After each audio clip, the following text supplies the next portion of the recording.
నమస్కారం అండి. ఇవాళ విజయసాయి రెడ్డి గారు ఒక ట్వీట్ చేస్తూ వెనిజువలాలు ఎత్తేసినట్టు ఎత్తేస్తారు భార్యాభర్తల్ని, మీ చుట్టుపక్కల ఉన్న కోటరీ వల్ల మీరు నష్టపోబోతున్నారన్నారు. మరి జరగబోతుందంటారు అది?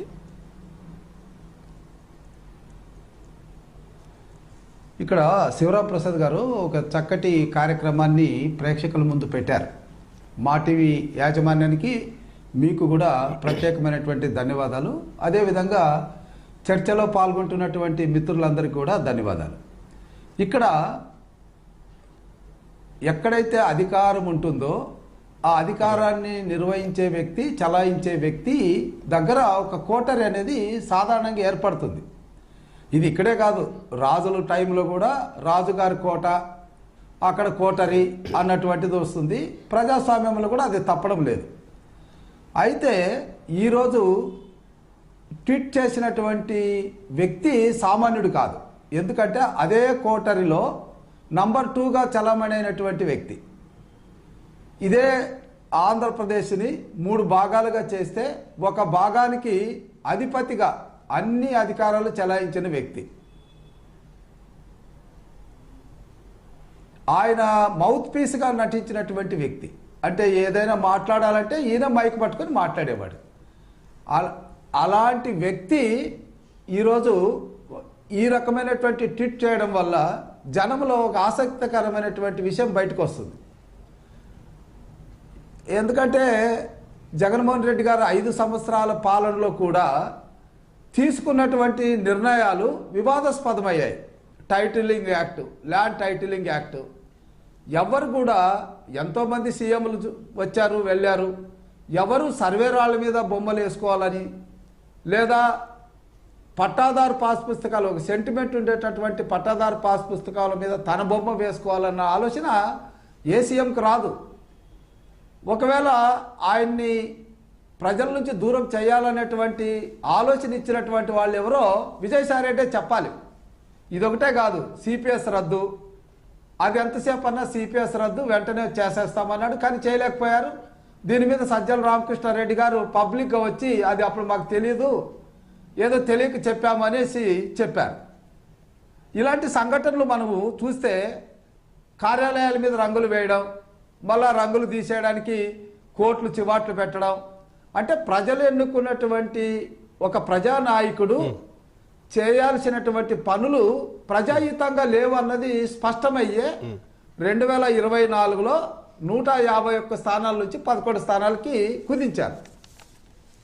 ఇవన్నీ చూస్తే ఏమనిపిస్తుందంటే జగన్మోహన్ రెడ్డి స్వతహాగైనా నిర్ణయం చేసి తప్పు చేసి ఉండాలి, లేదా ఆయన నియమించుకున్నటువంటి కోటరీ, ఆయన కోటరీ అయినా తప్పు చేసి ఉండాలి.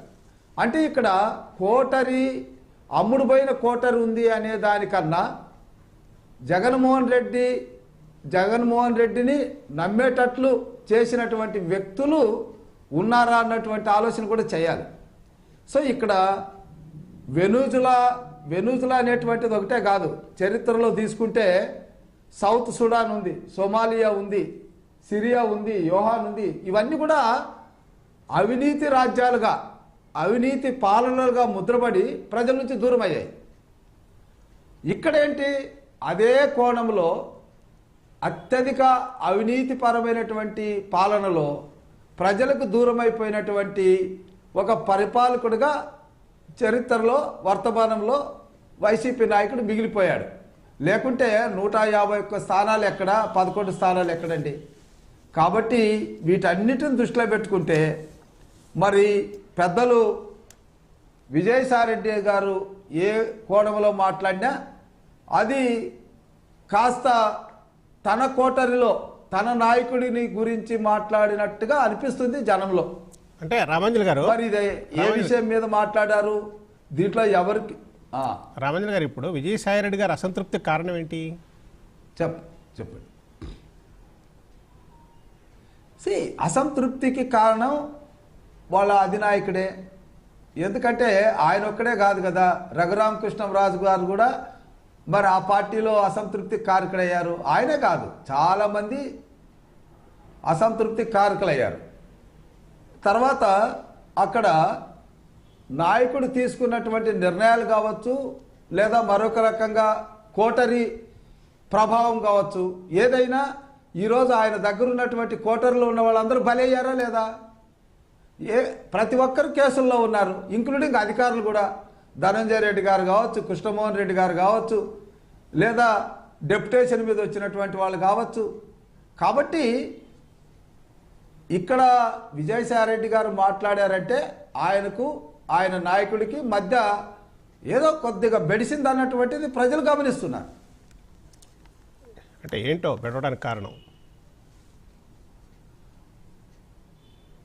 కారణాలు ప్రజలు మరి గమనిస్తున్నారు. టైం చెప్తుంది తప్పకుండా కారణాలు ఏంటనేది.